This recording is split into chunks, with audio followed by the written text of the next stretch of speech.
नमस्कार, आप सभी का स्वागत है आपके अपने चैनल ज्ञानोदय में।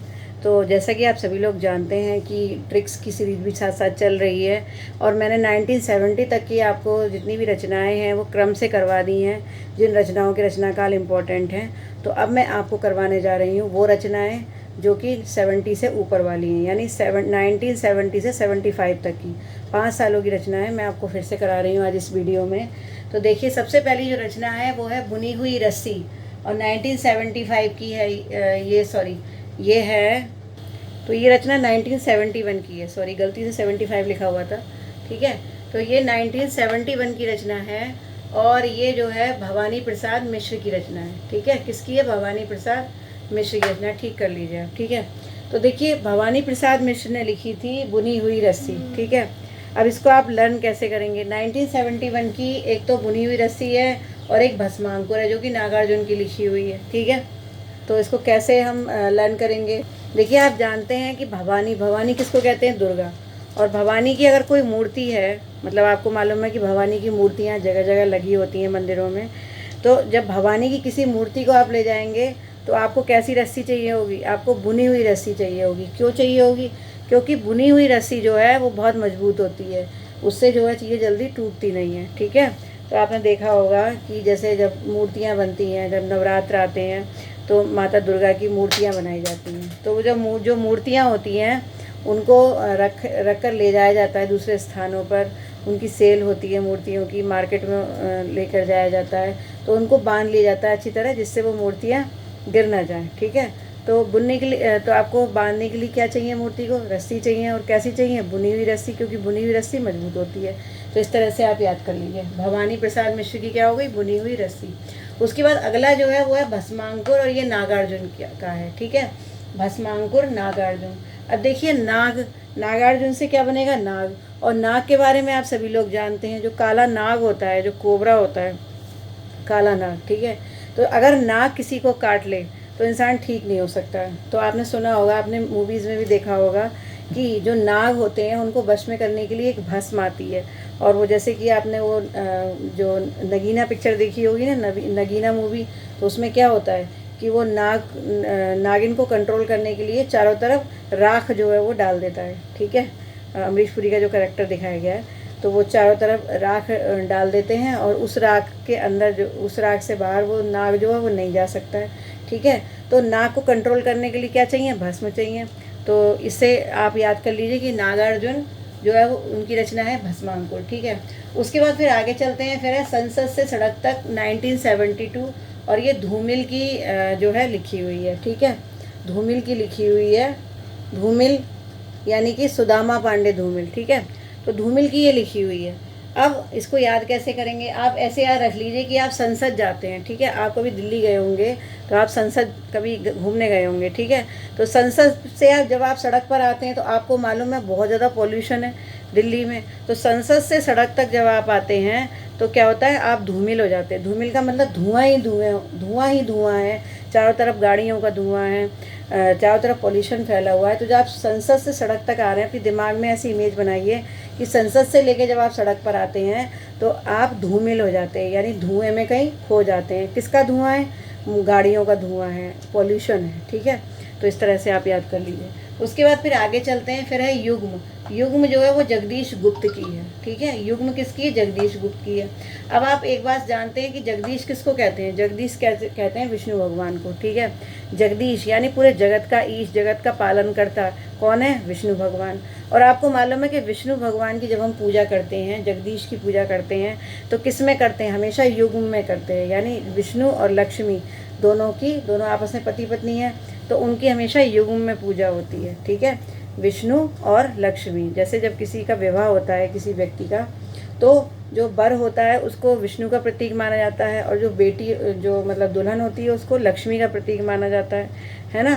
तो दोनों कैसे होते हैं? युग्म होते हैं और उनको जगदीश का प्रतीक माना जाता है। तो जगदीश की आप आराधना कैसे करते हैं? हमेशा युग्म में करते हैं। ठीक है, उसके बाद फिर आगे चलते हैं। फिर है हड्डियों में छिपा ज्वर।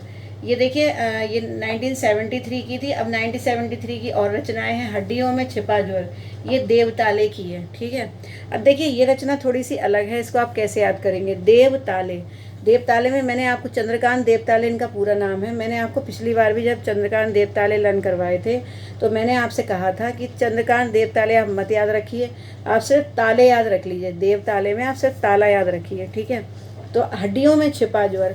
अब देखिए, अगर मान लीजिए कि किसी को ज्वर हो जाता है और इतना तेज़ ज्वर होता है कि वो हड्डियों में हड्डियों में छुप जाता है, ठीक है। जब बहुत तेज़ बुखार होता है तो हड्डी हड्डी में दर्द होता है ना, कहते हैं ना कि हड्डियों में बहुत दर्द है। तो जब हड्डियों में ज्वर छुप जाएगा, ठीक है, तो आप डॉक्टर के पास जाएंगे तो डॉक्टर क्या करेगा, डॉक्टर उस पर ताला लगा देगा कि ये छुप गया है तो इसे बाहर मत आने दो, ठीक है, वरना ये और लोगों को भी ज्वर कर देगा। तो आप दिमाग में ये चीज़, ये इमेज बनाइए कि जब हड्डियों में ज्वर छुप जाता है, हड्डियों में बुखार छुप जाता है तो उस पर ताला लगा दिया जाता है, ठीक है। बस इतना याद कर लीजिए। हालांकि ऐसा कुछ भी नहीं होता है, ये तो सिर्फ एक इमेजिनेशन है। ये सब मनगढ़ंत बातें हैं जो मैं आपको बता रही हूँ, लेकिन ये बात सच है कि याद करने के लिए आपको यही याद करना है, और अटपटी बातें याद करेंगे तभी याद होगा, ठीक है। तो हड्डियों में जड़ छुप गया है तो उस पर हमने ताला लगा दिया है, बस इतना याद कर लीजिए, देवताले आपको याद हो जाएगा। फिर उसके बाद अगली रचना है जलसाधर। जलसाधर 1973, ये श्रीकांत वर्मा की है, ठीक है। जलसाधर, ठीक है। तो जलसाधर, अब देखिए इसको आप कैसे लर्न करेंगे, तो देखिए आप इसको कैसे याद करेंगे। देखिए मैंने आपको बताया था इसको तरीका क्या है, श्रीकांत, ठीक है, आप लिखेंगे श्रीकांत। अब आपको मालूम है श्रीकांत, कांत को आप हमेशा काट याद कर रखिए, ठीक है। कांत को मैंने जब भी बताया काट बताया, ठीक है। तो देखिए जलसाधर, अगर कोई भी चीज़ है वो जल पर रखी हुई है, ठीक है, क्या किस पर रखी हुई, जल पर, जलसाधर, ठीक है, जलसाधर। अच्छा एक काम और करिए, धर को आप धार कर लीजिए, धर को आप क्या कर लेंगे, धार, ठीक है। धर को आपने क्या कर लिया, धार कर लिया, यानी जल सी धार। अगर किसी भी चीज़ में जल जैसी धार होती है, आपको मालूम है कि जब जल आगे बढ़ता है, जल का जो बहाव होता है वो बहुत तेज़ होता है और उसकी धार बड़ी तेज़ होती है। जैसे चाकू की धार होती है, बिल्कुल वैसे ही जल की भी धार होती है। जब कभी देखिए आप, कभी बाढ़ आती है और बहुत ज़्यादा पानी भर जाता है और पानी की जो धार है बहुत तेज़ होती है, बहाव, तो वो जो धार होती है वो इतनी तेज़ होती है किसी भी चीज़ को काट के रख सकती है, ठीक है। तो अब अगर मान लीजिए कि आपके घर में जल सा धार, यानी जल जैसी धार आती है, ठीक है, जल जैसी धारा आती है जो बहुत तेज़ धारा है, तो आप खड़े हो जाते हैं, आप कहते हैं कि मैं इसे काट के रहूँगा, ठीक है, मैं इसको काट दूँगा, ये मेरे घर में नहीं आ सकती। तो आप उस जल जैसी धार को, जल सी धार, ठीक है, जल सी धार को आप क्या करते हैं, काट देते हैं, और काट से क्या बन गया, श्रीकांत, ठीक है, कांत बन गया। कांत का मतलब काट, तो आपने जल जैसी धार को क्या करा, काट दिया, ठीक है। तो ये इस तरह से याद रखिए। जैसे चाकू में धार होती है, चाकू किसी चीज़ को काट देता है, ऐसे ही जल की धार भी ऐसी होती है, इतनी तेज़ होती है कि वो भी किसी चीज़ को काट सकती है, ठीक है। उसके बाद अगला है खुशबू के शिलालेख, और ये भवानी प्रसाद मिश्र की रचना है, ठीक है। अब देखिए भवानी, फिर वही बात, भवानी का मतलब क्या हुआ, दुर्गा, ठीक है। तो जब आप भवानी की पूजा करते हैं तो आपको मालूम है किसी भी मंदिर में आप जाते हैं तो जब भवानी की पूजा करते हैं तो वहाँ चारों तरफ क्या होती है, जितने भी पत्थरों के मंदिर बने होते हैं, भवानी के सामने भी आपने देखा होगा, आप वैष्णो देवी गए होंगे या मनसा देवी कहीं भी गए होंगे, ठीक है, पत्थरों के मंदिर बने होते हैं, और भवानी की मूर्ति के आगे पत्थर लगा होता है जिसको शिलालेख बोलते हैं। उस पर कुछ लिखा भी होता है कि वो मूर्ति किसने बनवाई है या कुछ भी, ठीक है, और वो शिलालेख होता है। और आपको मालूम है शिलालेख पर जो है लोग अगरबत्ती, धूपबत्ती, दिए विए जला करके जाते हैं उस पत्थर पर, और जो पत्थर होता है उस पर लोग खुशबू मतलब फूल चढ़ा कर जाते हैं। तो आप देखिए वो जो शिलालेख होता है वो किससे महक जाता है, खुशबू से महक जाता है, ठीक है। हालांकि ऐसा कोई ज़रूरी नहीं है जो मैं कह रही हूँ, लेकिन ये आप याद करने के लिए आपने दिमाग में लाइए कि भवानी की जब पूजा की जाती है तो शिलालेख जो होता है उसमें खुशबू फैल जाती है, क्योंकि लोग फूल चढ़ाते हैं, धूप बत्ती लगाते हैं, जो भी करते हैं, खुशबू ही खुशबू। आप किसी मंदिर में जाइए भवानी के, वैसे भी खुशबू ही खुशबू होती है चारों तरफ, ठीक है। तो इस तरह से याद कर सकते हैं। उसके बाद आगे चलते हैं, फिर है 1974 अब शुरू हो गया है व्यक्तिगत। व्यक्तिगत जो वो भवानी प्रसाद मिश्र की रचना है, फिर से आ गए भवानी प्रसाद मिश्र। अब आप एक चीज़ देखिए, भवानी, भवानी मतलब दुर्गा, मतलब देवी, ठीक है। देखिए भवानी से हमारा व्यक्तिगत संबंध होता है, ठीक है। भवानी, अब जैसे मान लीजिए कि भगवान जो होते हैं वो सबके व्यक्तिगत होते हैं। हर व्यक्ति भगवान को व्यक्तिगत तरीके से पूजता है। कोई भगवान को मूर्तियों में मानता है, कोई भगवान को हृदय में समाहित मानता है, कोई भगवान की बिल्कुल आरती आराधना नहीं करता लेकिन दिल से उसे मानता है। किसी में भगवान के प्रति श्रद्धा होती है लेकिन वो दूसरों को नहीं दिखाता है, वो अपने अंदर रखता है। और कोई व्यक्ति ऐसा होता है जो लगातार टीका लगा करके ये सब करके दूसरों को दिखाने की भी कोशिश करता है कि हाँ भाई मैं कौन हूँ, मैं भक्त हूँ। तो भवानी से हमारा कैसा संबंध होता है? व्यक्तिगत संबंध होता है, ठीक है। तो भवानी से व्यक्तिगत संबंध है, तो व्यक्तिगत किसकी रचना हो गई? भवानी की। या ऐसे याद कर लीजिए कि भवानी हर व्यक्ति के पास जाती है। व्यक्ति का मतलब व्यक्ति और गत का मतलब जाना, गई। तो भवानी हर व्यक्ति के पास गई, यानी व्यक्तिगत, ठीक है। उसके बाद आगे चलते हैं, फिर है जंगल का दर्द। ये सर्वेश्वर दयाल की है, ठीक है। मैंने आपको पहले भी ये रचनाएं बता चुकी हूँ मैं। सर्वेश्वर दयाल, जंगल का दर्द। देखिए, जब आपको मालूम है आज के वर्तमान युग में क्या हो रहा है, लोग जंगल काटते चले जा रहे हैं, ठीक है। तो जंगल जो है वो दर्द से करा रहे हैं। जंगल कह रहे हैं, जंगल के जो पेड़ हैं वो ये कह रहे हैं कि हमें मत काटो, लेकिन जंगल को लोग लगातार काटते जा रहे हैं। कोई फैक्ट्री बना रहा है, कोई अपना बिजनेस कर रहा है, ठीक है। तो तरह तरह की जो आधुनिक युग में जो इंसान आगे बढ़ने की कोशिश कर रहा है, वो अपनी जो कहना चाहिए, जो अपनी आकांक्षाओं को, अपनी इच्छाओं को की पूर्ति करने के लिए जंगलों को लगातार नष्ट कर रहा है, ठीक है। मतलब औद्योगिक रूप से आगे बढ़ने के लिए ये काम हो रहा है। तो जंगल के पास दर्द है, यानी जंगल दर्द से करा रहा है कि भाई मुझे कोई बचा लो, ठीक है। तो जंगल जब दर्द से कराएगा, जब पेड़ पौधे दर्द से कराएंगे, तो उन्हें बचाने कौन आएगा? सर्वेश्वर दयाल। वो उन्हें वही बचा सकता है जो सबका ईश्वर है और सभी पर दयाल है, ठीक है। तो जब जंगल के दर्द होता है तो उसे कौन बचाते हैं? सर्वेश्वर दयाल, यानी जिनमें दया भी है और जो सबके ईश्वर हैं, ठीक है। तो जंगल का दर्द हो गई सर्वेश्वर दयाल। और जंगल का दर्द जो है ये 1974 से लेके 76, यानी 2 सालों की जो रचनाएं हैं वो सब जंगल के दर्द में लिखी हैं सर्वेश्वर दयाल ने, ठीक है। आपको मालूम है सर्वेश्वर दयाल ने जितनी भी रचनाएं लिखी हैं सब संकलन वाली ही लिखी हैं। 2-3-4 सालों का संकलन जो है, किसी में 2 सालों का संकलन है, किसी में 4 सालों का। इससे पहले भी मैं आपको वो संकलन बता चुकी हूँ, आगे अभी और आएंगे। तो ये ऐसे ही लिखा करते थे। तो 74 से लेके 76 तक की सभी रचनाएं जंगल का दर्द में हैं, ठीक है। उसके बाद फिर आगे चलते हैं, फिर है दीवारों पर खून से। ये देवताले की लिखी हुई, चंद्रकांत देवताले, ठीक है। अब आप देखिए देवताले। अब जैसे किसी का मर्डर हो जाता है, आपने मूवीज़ में भी देखा होगा, जब किसी का मर्डर हो जाता है तो उस जगह ताले लगा दिए जाते हैं, ठीक है। जैसे मान लीजिए कि कोई किसी का मर्डर कर गया, जैसे जो सीरियल किलर होते नहीं है, जिन्हें साइकोलॉजिकल प्रॉब्लम होती है, तो वो लोग किसी का खून कर जाते हैं और दीवारों पर खून से लिख जाते हैं, ठीक है।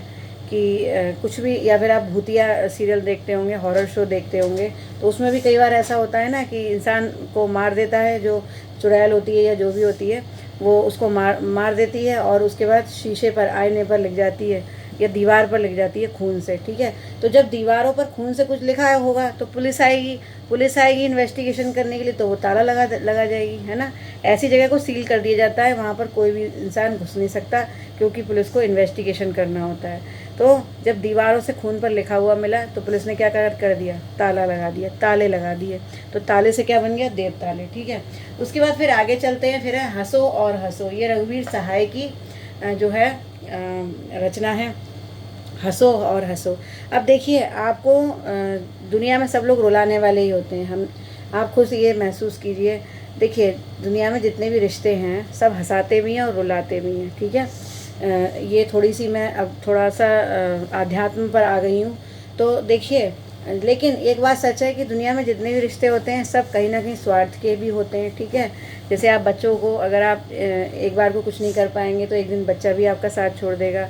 ऐसे ही जितने भी रिश्ते होते हैं सब कहीं ना कहीं स्वार्थ के रिश्ते होते हैं। सबका स्वार्थ पूरा करना होता है ना। सब स्वार्थ से ही बंधे हैं, ये बिल्कुल फैक्ट बात है। सब स्वार्थ से बंधे होते हैं, और अगर कोई भी व्यक्ति नहीं कर पाता है तो कहीं ना कहीं रिश्तों में खटास पैदा हो जाती है, ठीक है। तो अब आप एक चीज़ देखिए कि सब आपको रुला रहे हैं, ठीक है। सब रिश्ते आपको रुलाते हैं, लेकिन हंसाता कौन है? हंसाता केवल कौन है? रघुवीर। रघुवीर मतलब भगवान राम। सहाय है, वो सहायता करता है, यानी रघुवीर आपकी सहायता कर रहा है और वो आपको हंसाता है, आपको जीवन में हमेशा आगे बढ़ने की प्रेरणा देता है। कोई भी हमें रुलाता है, लेकिन भगवान हमें हमेशा क्या करते हैं, हंसाते हैं। वो हमसे कहते हैं हंसो और हंसो। अगर हम रोते भी हैं तो हमारे जीवन में भगवान की भूमिका क्या होती है, वो हमें क्या करते हैं, हमें मतलब भगवान का मतलब ये है कि जो हमारी आत्मा है, ठीक है। रघुवीर से मतलब है हमारे अंतरात्मा, ठीक है। तो चाहे वो रघुवीर के रूप में हो, कृष्ण के रूप में हो, अल्लाह के रूप में हो, चाहे जीसस के रूप में हो, चाहे किसी भी रूप में हो, लेकिन वो हमें, वो रघुवीर जो होते हैं वो हमें क्या करते हैं, हमारी सहायता करते हैं और हमसे कहते हैं हंसो और हंसो, जीवन में रोना नहीं है और आगे बढ़ो, ठीक है। तो हमें हंसाता कौन है, रघुवीर हंसाते हैं, ठीक है। तो यहाँ से याद करिए, हंसो और हंसो रघुवीर सहाय की रचना है। फिर है चुका भी नहीं हूँ मैं, ये शमशेर बहादुर की है। अब मैंने आपको बताया था कि शेर बड़ा बहादुर होता है, ठीक है। शमशेर बहादुर, आपको जहाँ भी मैंने रचना याद करवाई है मैंने आपको बताया शेर बड़ा बहादुर होता है। अब शेर जो है वो बेचारा, मैंने पहले भी ये रचना बताई थी आपको इनके नाम से, तो मैंने आपको बताया था कि शेर बड़ा बहादुर होता है, ठीक है। तो शेर जो है बेचारा वो शिकार करते करते थक गया है, अपनी वीरता दिखाते दिखाते थक गया है, जंगल का राजा है। तो वो क्या सोचता है कि मैं लिखता हूँ कविताएं, ठीक है, कुछ कविताएं। मैंने आपको ये संकलन बताए थे ना पीछे, कुछ कविताएं। फिर वो कहता है कि अब भाई वीरता भरे काम मैं नहीं करूँगा, किसी को मारूंगा नहीं, किसी का शिकार नहीं करूँगा। फिर वो कुछ और कविताएं लिखता है, ठीक है। उसके बाद फिर शेर ये सोचता है चुका भी नहीं हूँ मैं, भाई अभी मैं कुछ भी नहीं कर चुका हूँ, अभी मैं चुका भी नहीं हूँ मैं, यानी कुछ भी अभी मैं चुका नहीं हूँ, कुछ भी कर चुका नहीं हूँ, मुझे अभी और भी बहुत कुछ करना है। तो ये कौन कह रहा है, ये शमशेर कह रहा है, ये शेर कह रहा है। शेर कह रहा है चुका भी नहीं हूँ मैं, मुझे अभी बहुत कुछ करना है, ठीक है। तो ये बात कौन कर रहा है, कह रहा है शेर कह रहा है। ऐसे याद कर लीजिए, शमशेर बहादुर जो कि शेर है। शेर तो बहादुर होता ही है, आपको पता ही है, ठीक है। फिर उसके बाद आगे चलते हैं। फिर है तालाब की मछलियाँ, ये नागार्जुन की लिखी हुई है। ये चारों रचनाएं दीवारों पर खून से, हंसो और हंसो, चुका भी नहीं हूँ मैं, तालाब की मछली, ये चारों रचनाएं जो है 75 की है। अब बात आती है तालाब की मछलियाँ, नागार्जुन। आपको मालूम है तालाब जो होते हैं, तालाब होते हैं, नदी होती हैं, तालाब का पानी कैसा होता है, रुका हुआ होता है, ठीक है।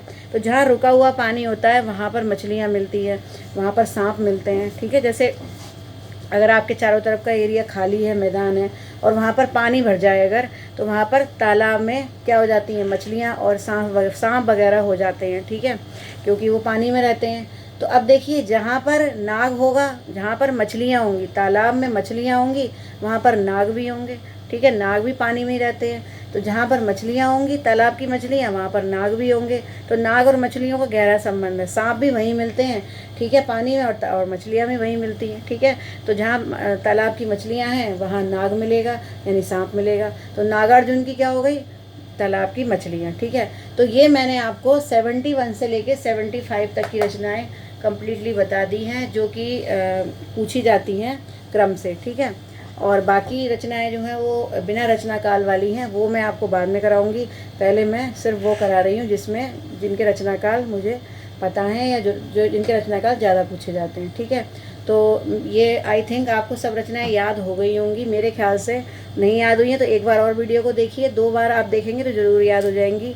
ऐसा मेरा पूरी मेरी आशा है आपसे, ऐसा मैं सोचती हूँ। और अगर नहीं भी याद हुई है कोई रचना तो आप मुझे कमेंट करके ज़रूर बताइए, अगर कोई भी रचना आपको याद नहीं होती है, ठीक है। और प्लीज़ सभी लोगों से ये अनुरोध करती हूँ कि चैनल को चैनल को सब्सक्राइब नहीं किया तो कर लीजिए, और लाइक ज़रूर किया करिए वीडियो को।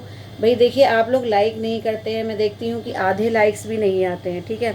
आधे लाइक्स ना आने का मतलब है या तो मेरे पढ़ाने में कोई कमी है, या फिर आप लाइक दे नहीं रहे हैं, आप भूल जाते हैं, ठीक है। 2 ही बातें हैं। तो अगर ऐसा कुछ है तो प्लीज़ सोचिए, और अगर आपको लगती है कुछ इम्प्रूवमेंट चाहिए, कोई प्रॉब्लम है, आपको नहीं समझ में आ रहा है, तो आप मुझे सजेशन दीजिए तो मैं और आगे इम्प्रूव करूँ, है ना। लेकिन लाइक ज़रूर किया करिए, वीडियो देखने से पहले ही लाइक किया करिए, क्योंकि ये जो एक प्रोसेसिंग है हमारी, जो हमारा अध्ययन और अध्यापन की, ये जब तक स्टूडेंट्स जो है वो टीचर को मोटिवेट नहीं करते तब तक मज़ा नहीं आता, और टीचर स्टूडेंट को मोटिवेट नहीं करता तब तक बात नहीं बनती है। तो इसीलिए हम दोनों का ही कर्तव्य बनता है कि हम दोनों एक दूसरे को मोटिवेट करें। तो मैं लगातार आपके लिए ऐसे वीडियोस लेकर आती हूँ कि लगातार आप जो हैं उन्हें देखें, आपको ज़्यादा से ज़्यादा याद हो। तो आपका भी ये कर्तव्य बनता है कि आप लाइक करें, सब्सक्राइब करें, शेयर करें, जो भी आप कर सकते हैं वो करें मुझे प्रोत्साहित करने के लिए। तो आपका जो एक लाइक और एक जो आपका कमेंट होता है वो एक प्रोत्साहन का बहुत बड़ा रीज़न है, बहुत बड़ा एक प्रेरणा स्रोत है मेरे लिए आपका।